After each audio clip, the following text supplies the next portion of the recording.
नमस्कार मित्रों, मेरे इस YouTube चैनल पर आप सभी मित्रों का स्वागत है।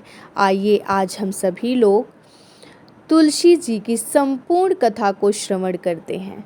बोलिए तुलसी माता की जय। एक बार शिव जी ने अपने तेज को समुद्र में फेंक दिया था। उससे एक महातेजस्वी बालक ने जन्म लिया। यह बालक आगे चलकर जलंधर के नाम से पराक्रमी दैत्य राजा बना। इसकी राजधानी का नाम जलंधर नगरी था। दैत्यराज कालनेमी की कन्या वृंदा का विवाह जलंधर से हुआ। जलंधर महाराक्षस था।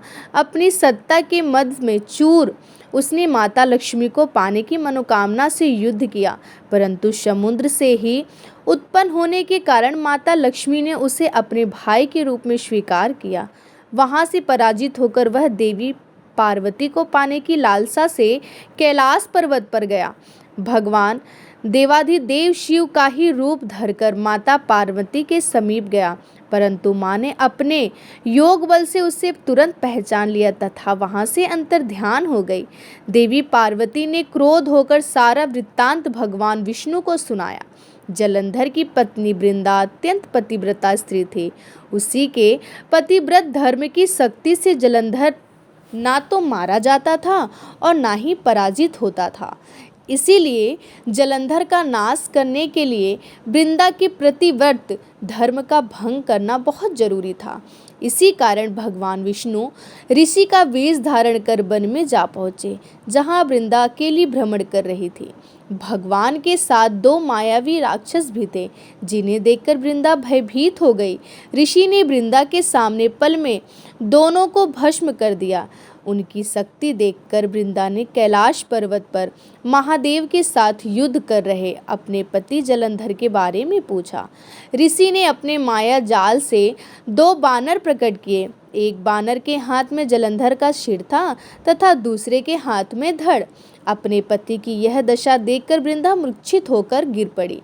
होश में आने पर उन्होंने ऋषि रूपी भगवान से विनती की कि यह उसके पति को जीवित करे। भगवान ने अपनी माया से पुनः जलंधर का सिर धड़ से जोड़ दिया, परंतु स्वयं भी वह उसी शरीर में प्रवेश कर गए। वृंदा को इस छल का जरा आभास न हुआ। जलंधर बने भगवान के साथ वृंदा पतिव्रत का व्यवहार करने लगी, जिससे उसका अस्तित्व भंग हो गया। ऐसा होते ही वृंदा का पति जलंधर युद्ध में हारा गया।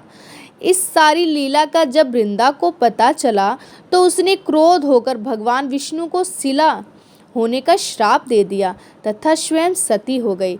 जहाँ वृंदा भस्म हुई वहाँ तुलसी का पौधा उग गया। भगवान विष्णु ने वृंदा से कहा, हे वृंदा, तुम अपने अस्तित्व के कारण मुझे लक्ष्मी से भी अधिक प्रिय हो गई हो। अब तुम तुलसी के रूप में सदा मेरे साथ रहोगी। जो मनुष्य भी मेरे शालिग्राम रूप के साथ तुलसी का विवाह करेगा, उसे इस लोक और परलोक में विपुल यश प्राप्त होगा। जिस घर में तुलसी होती हैं, वहाँ यम के दूत भी असमय नहीं जा सकते।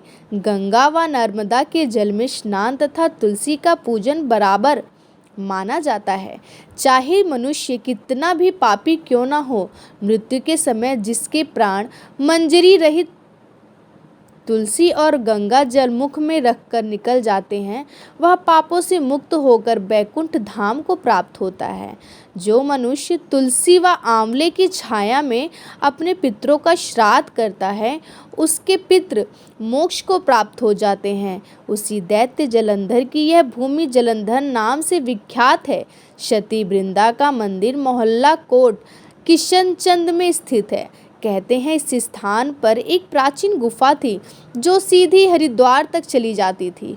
सच्चे मन से 40 दिन तक सती वृंदा देवी के मंदिर में पूजा करने से सभी मनोरथ पूर्ण होते हैं।